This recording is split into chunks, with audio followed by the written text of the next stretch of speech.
I'm always delighted to be with Saul News. This has been such a leader in the conservative movement and the Republican Party. This is the Saul's Newsstand News Rewind for February 9th, 2024. Just the news reports. Congressional Budget Office.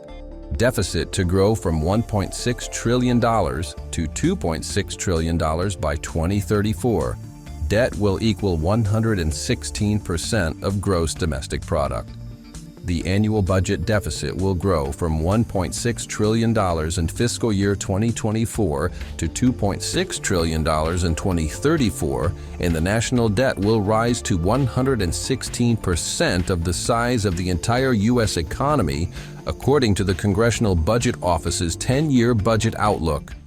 For comparison, the budget deficit increased by $205.4 billion, or 26.4%, to $984.4 billion in the fiscal year 2019, prior to the pandemic. The debt held by the public will increase from $27.1 trillion at the present to $48.3 trillion by the end of 2034. The CBO concluded that the national debt held by the public is projected to jump from 99% of GDP at the end of 2024 to 116% by the end of 2034, which would be the highest level ever recorded in U.S. history. The Daily Caller reports, Newt Gingrich explains for the first time why he thinks Biden might not be the nominee.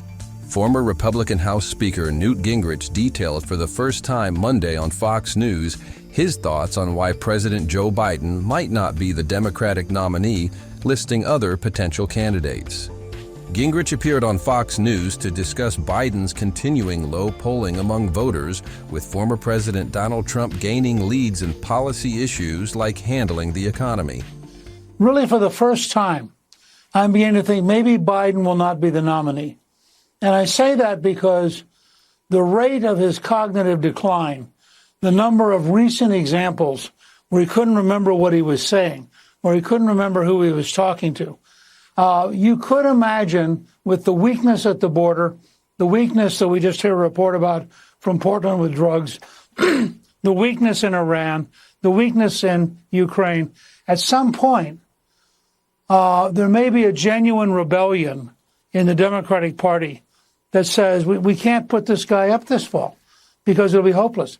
The NBC News report, the poll they did, was devastating. Almost a day later, CNN had a similar poll. It's very clear that Biden right now is drifting into Jimmy Carter territory, where people just think he's not competent. It ain't working.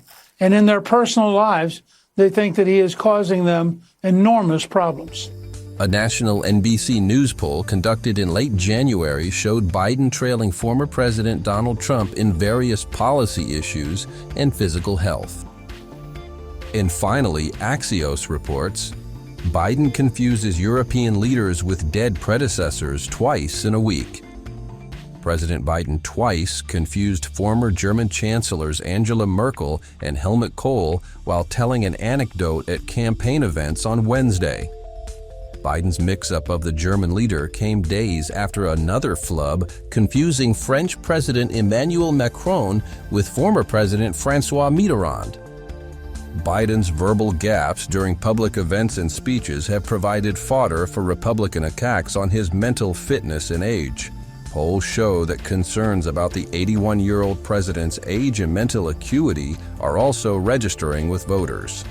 The latest gaffes add to a series of high-profile flubs by Biden, including referring to Ukrainians as Iranians during the 2022 State of the Union. That concludes your Saul's Newsstand News Rewind for February 9th, 2024. For more political news faster, visit saulsnews.com.